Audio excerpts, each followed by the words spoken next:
Bar for Bar album reviews, Noa James, The Sea King. The Sea King is the latest album from Inland Empire's very own Noa James. This project comes in at a total runtime of about 30 minutes with 9 tracks, so it is definitely a quicker listen than most albums. But I think it works. It works very well for this sort of project. This project, for fans of Noa James and new listeners, is very accessible.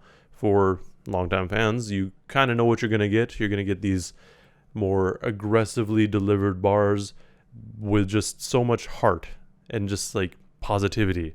And for new listeners, that may be off-putting at first. And I will definitely say you have to be in the right mood to listen to this project, as well as some of his other projects. But once it starts going, you'll like it. I'm pretty sure. This project, like I said, comes in at a runtime of 30 minutes, so he gets to the point very quickly. With the Sea King intro, we essentially get an idea of what this whole project is going to be about.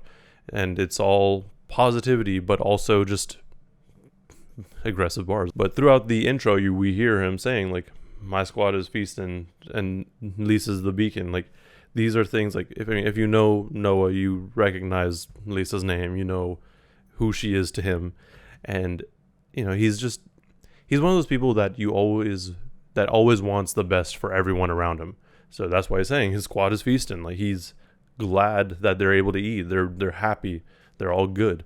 This sort of positivity and energy gets carried on to the next track, Voyage to Shadow Island, which is essentially, it really reminds me actually of how MF Doom had the King Ghidorah moniker, and everyone else that was associated with that project took on a monster theme and eventually made the Monster Island Czars.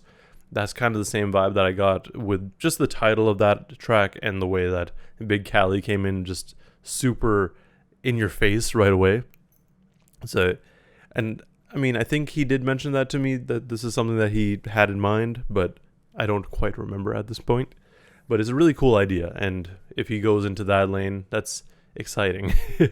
Like, I would love to have just another team of monsters and put out a rap album. As we go through the rest of the project, we have Orca Waters, which is probably one of my favorite tracks because it's super just rap focused.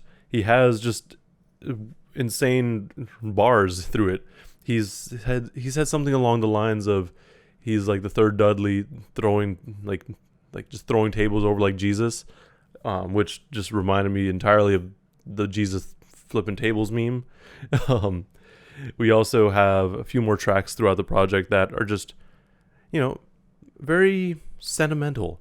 Like we have Sweet Love, where you basically just have him rapping about how much he loves his significant other.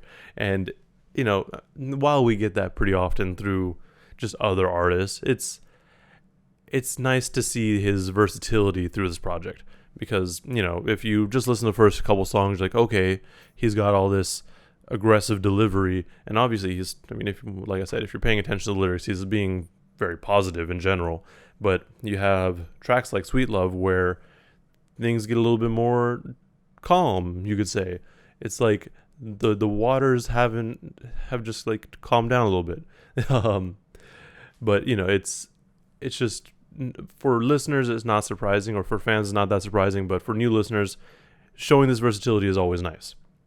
We also have Tony Hawk 99, which is just a straight up smoking song. He said something along the lines of "My weed look like Piccolo," which for some reason I can only think, like, not even like Piccolo normally. I just think of a pickle. It's like, for some reason, that's what's going through my mind with that. We get another really solid crew cut towards the end of the project with Go Away. And it's also one of my favorite songs. It's just, and this kind of exemplifies what Noa James does. Like in the chorus, he's saying, go away, fix your feelings. Like, he doesn't want any sort of negativity coming into his space. He doesn't want people who are just like, just doing shit to do shit. Like, he wants positivity around him. He needs all that around him. And that's, you know, what we get from him. The album wraps up with the track Bird of Paradise. And that track is a very sentimental piece because it's about his grandmother who recently passed away. Now, throughout the track, you're hearing how Birds of Paradise was her favorite flower and how they were kind of always around. And, you know, he may not say it necessarily that much in his music. I mean, he does, honestly. He does mention it quite a bit, as well as just on social media. But his grandmother was a very big part in his life. So this, like, having this track is like a perfect goodbye sort of song to her, it feels like. Although we only get really, I think, one and a half verses, like, it's still a very good way to end out the album. Now, again, for new listeners, this might be a little interesting to have on here because, like the way the album sequenced, and when we get to Go Away, Energy, like, you have, more positive sounding tracks. And then to switch to something super, I guess, not super sad, but a little bit more somber, it may throw some people off.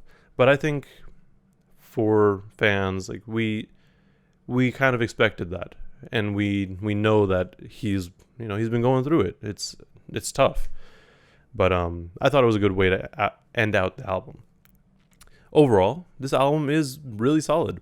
I will highly recommend most of y'all listen to it. I mean, like I said, it's only 30 minutes, so you can definitely do that. But like I said, you may have to be in the right mood for it. Like, it may not click for you right away.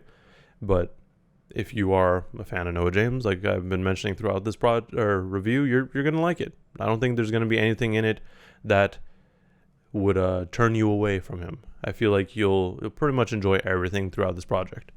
But that's all I've got for this review. Let me know in the comments below what you thought of this album and what your favorite tracks are. I've already mentioned my couple favorite tracks being Orca Waters and Go Away, but I like the majority of the album as well. Like, I don't think there's anything on it that I dislike. But yeah, that's all I've got.